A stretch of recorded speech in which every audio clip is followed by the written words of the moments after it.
to close their eyes for a second and picture them as a child going to the doctor's office.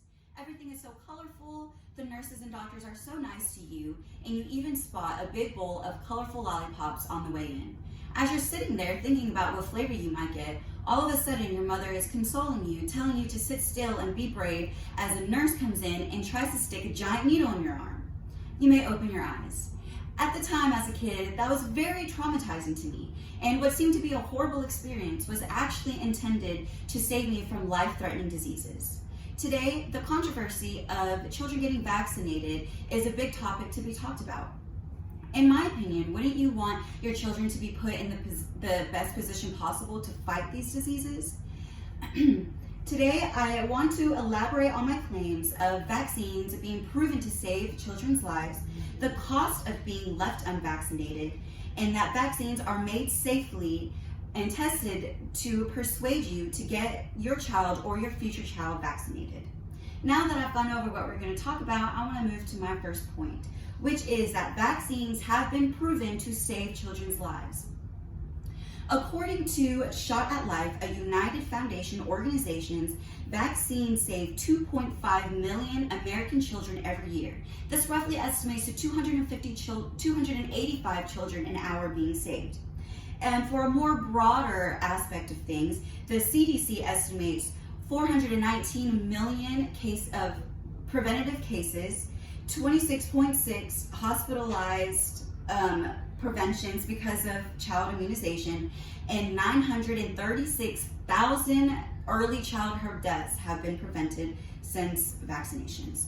It's important to relay these numbers to you because these children are being saved by the millions. Even if you decide to keep them away from large crowds and keep them homeschooled, diseases exist everywhere. And frankly, you won't be around to protect them forever either. But vaccinations pretty much last a lifetime and will be there to protect them. Moving on to my second point, being left unvaccinated could cost more financially and socially than being vaccinated will. Getting vaccinated in the long run will save you money and avoid having to lose income by taking time off in order to care for your child until they're back to being well. For example, children under 5 are contagious with the flu for 8 days after contracting it. According to the 2012 CDC study, this costed $11 to $73 of lost wages and $300 to $4,000 in medical expenses.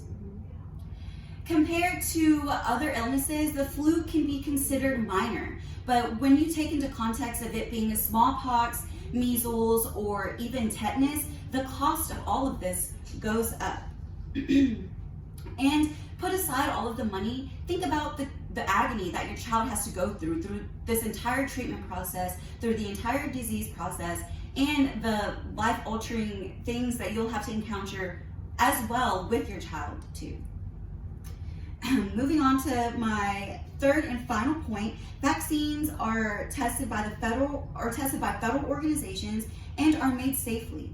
A popular counter and argument to vaccines are the ingredients that are being used are said to be harmful and cause these adverse reactions. These ingredients are thimerosal, formaldehyde, and aluminum. And although these ingredients are harmful, they're harmful in large doses. In vaccines, they're in there in such a small dose that they're safe to be administered. Paul Offit, MD, notes in the article, Vaccines, the Reality Behind the Debate, that children are exposed to more toxins, more bacteria and viruses in 1 day of normal activity than what is even found in a vaccine. I have found that 10 major organizations have said to deem vaccination safe.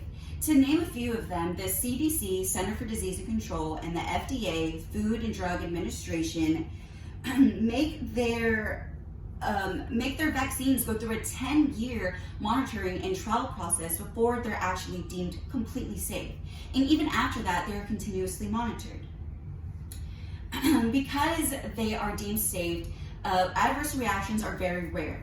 Anaphylactic shock is one of the most common, and that is just a super big bad reaction to the vaccine. And this only happens per several 100,000 to 1 per million vaccinations, according to the article, Are Childhood Vaccines Safe? reviewed by MD Roy Benark. In conclusion, I hope that my elaborations on my claims that vaccines save lives, that the cost of being unvaccinated is greater than being vaccinated, and that these vaccines are made and tested to be safely, helps persuade you to get your child or future child vaccinated. I want to take you back to that time that you were a child, but this time you think you got lucky and you didn't have to get a shot or your vaccinations. The next day you go to the playground and you get a cut on your arm. You go home that night and you just don't feel right. The pain is really bad on the wound site and you get a fever so high your parents rush you to the hospital. And what seemed like an innocent cut at the park has actually turned to a severe case of tetanus. Now you and your parents are worried about your health and the expenses that this can bring to your family. And to think that all of this could be solved with a simple vaccination early on in your childhood.